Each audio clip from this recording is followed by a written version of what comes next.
201, I'm sorry, 2 request again. It is 3,000 and 5 Golf Mike, actually I'm in altitude, descend to maintain 1000. Army 72010, descend to maintain 2000, I got you long clear. I'm sorry, 2 request again. It is 3,000 and 5 Golf Mike, actually I'm in altitude, descend to maintain 1000. Coming now. Easy right turn. Army 72010, descend to maintain 2000, I got you long clear. Thank you for joining me for yet another installment of the LBJ Presidential Tapes. This phone conversation is from November 3, 1964. Election Day, a contest between President Johnson and Barry Goldwater, and less than a year following the assassination of John F. Kennedy. During the 1964 presidential election, President Johnson had attempted to minimize discussion of the Vietnam War. He presented himself as a moderate seeking peace, while he portrayed his opponent, Barry Goldwater, as an extremist who might escalate the conflict. Johnson's campaign strategy downplayed the extent of U.S. involvement and promised a measured approach to the war. So it came as a surprise to me, frankly, the hastiness to which Johnson's staff jumped upon Vietnam War planning. And on this election day evening, the conversation turns to the Vietnam War. National Security Adviser McGeorge Bundy that evening calls President Johnson at the LBJ Ranch near Austin, Texas. After campaigning late the previous night and availing himself of an early morning photo opportunity to vote, Johnson had spent much of the day resting in bed. He had woken up just before Bundy's call and was still groggy. Nevertheless, he would soon be making major decisions about the direction of U.S. policy in Vietnam. On this very day, President Johnson would establish an interagency working group on Vietnam to review options for prosecuting the war, chaired by Assistant Secretary of State for East Asian and Pacific Affairs, William P. or Bill Bundy, McGeorge Bundy's brother. Do you think that Lyndon Johnson saw Vietnam as a major challenge at that stage? Oh, I have no doubt. I have no doubt that President Johnson, right from the first, saw Vietnam as a major challenge. It was not one that he wished or had any desire for. His mind was on the President Kennedy's tax bill, on the Civil Rights Act. Those were the two foremost pieces of business, and getting the budget straightened out. He didn't want what he regarded, I'm sure, in part as the distraction of Vietnam, but he realized that it was a terribly serious situation and that it was going to have to occupy a great deal of his personal attention, and it did from the first. This new body, labeled alternatively as the National Security Council, or NSC, working group, the NSC Working Group on South Vietnam / Southeast Asia, or just the Executive Committee, EXCOM. It brought together officials at the Assistant Secretary level to make plans and proposals to present to the President. Over the next 2 weeks, the committee pored over a series of proposals that Bundy molded into a single paper that the National Security Council would review on November 24. That paper would be redrafted during the next week and presented to President Johnson on 1 December. Mac Bundy begins the conversation. Mr. Bundy, I have the secretary on the line. Happy Election Day, Mr. Bundy. How are you? Fine. Just a moment for the President.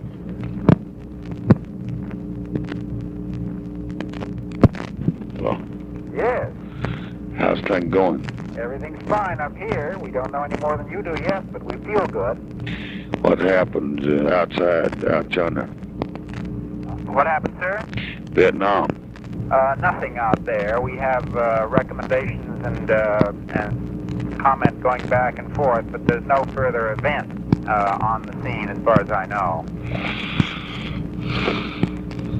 Taylor is of the opinion that you've seen, but he's also of the opinion that we have time to get organized. The chiefs and my brother are working on the staff work. We expect it to take several days to get the kinds of plans and counter plans and checks and balances that we were talking about yesterday worked out. The military have accepted that, as I understand it.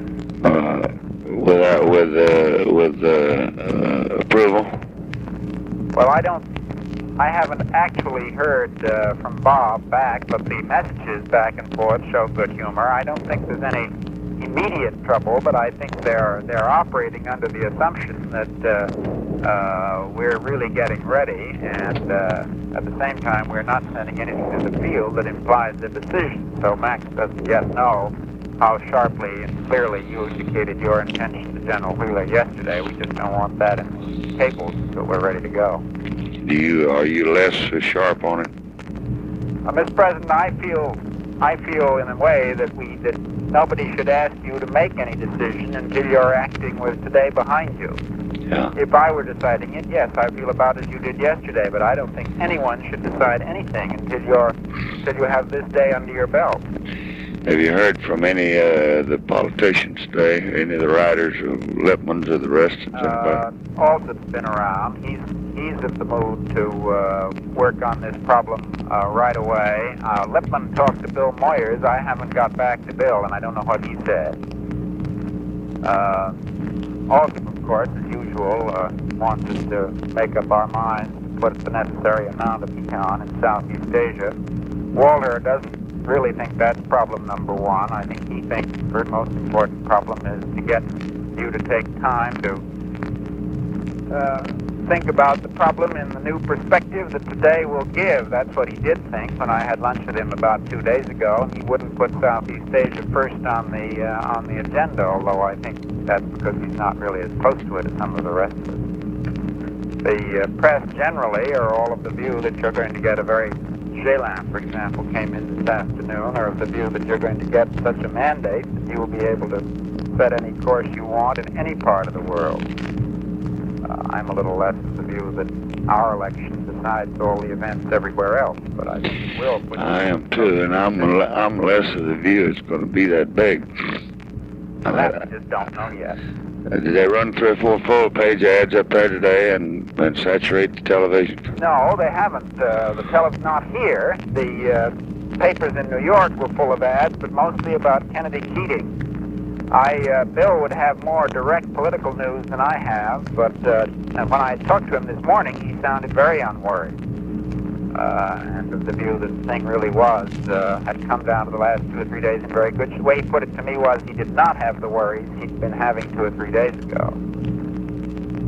So we're in a situation now where we'll know a lot more in an hour and a half, and we'll really know something from Connecticut and something from the model precinct. My understanding is that the CBS, at least this is what I had lunch with the Washington Post people who think it's all absolutely in the bag, and they say to watch Lou Harris because they've been up and down it in every primary and in the 62 elections, and he really does know how to get it very close. You want to Mary in Washington with you? Yes, there she is. Give her my love and tell her I haven't seen her in so long Well, that Mr. President, and how have you been? It must have been a long day for you. I just fell apart, Mac. I just fell apart. My back is killing me. My head is hurting. I haven't been up all day. Well, you shouldn't. I gather you had time to show the boys how to draw water from a well. That hit the tickers nice and sharp. Well, I did early this morning. I got to bed late, and then I got up early. But people are so good. They're so good. I'm sure you've had the most wonderful welcome down there. And they never had anything in 100 years like it. It's probably 125,000. Yeah. And just as far as you can see, had as many almost as the town's got. And not an ugly sign and not an ugly word. And we didn't have any bitterness in our. We just said that here we are and we prepared for this. And if it with your will, we continue okay. And we got a great country, and we're blessed, and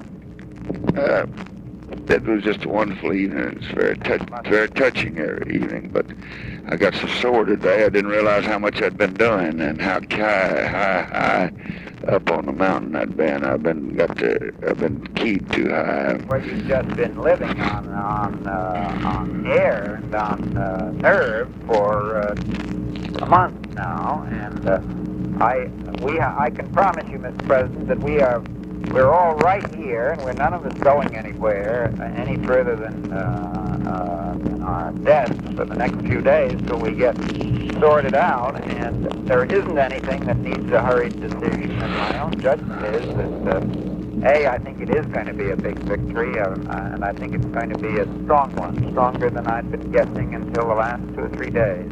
And there is some gossip that the pollsters have all hedged their bets, and that their private betting is that it's going to be even bigger than they published, but I don't know how much truth there is. Tell Mary hello for me, and we'll get together and get back and transfer me to Bill if you can, if the operator would come back on. Get you back, yeah. Can you get, is this which Tech White House is? That's fine. Mr. Moyer, the President wants to reach. Okay, thank you. Thank you. What did Lyndon Johnson inherit from the Kennedy administration on Vietnam? The picture that confronted President Johnson the very moment, essentially, that he seriously sat down to business the day after the assassination was that there had just been a meeting in Honolulu at which Secretary McNamara and many others from Washington, including myself, had gone over the whole situation with Ambassador Lodge. And Ambassador Lodge was coming into Washington right after that meeting, so that, in effect, the first serious substantive appointment that President Johnson had was a meeting with Lodge on Sunday, the 24th of November, 1963, which was 2 or 3 days after the assassination and 2 days before the funeral. And in preparation for that meeting, we did a memorandum, I personally did it, saying that the consensus at Honolulu had been that the situation had perhaps all along been much worse than we had thought, and certainly was a lot worse now that it was coming apart in the countryside, that the new government was not showing itself effective. There had been wholesale changes of people at all levels. It seemed to be a weak and ineffective government, at least at that stage. And that this was a very serious situation, and that there was a need to... The keynote of what the memorandum I had drafted and that was approved by Secretary McNamara and I think by Secretary Rust was that in the face of the much more serious situation as we now perceived it, it was terribly important to pull together the American side of the operation in Saigon and to get the Vietnamese working much more effectively. That this was absolutely imperative. The total emphasis, I might add, was on actions to strengthen the South Vietnamese government and the American role within the limits of existing policy. There was no suggestion this time of additional action, but that we had to make the existing policy work.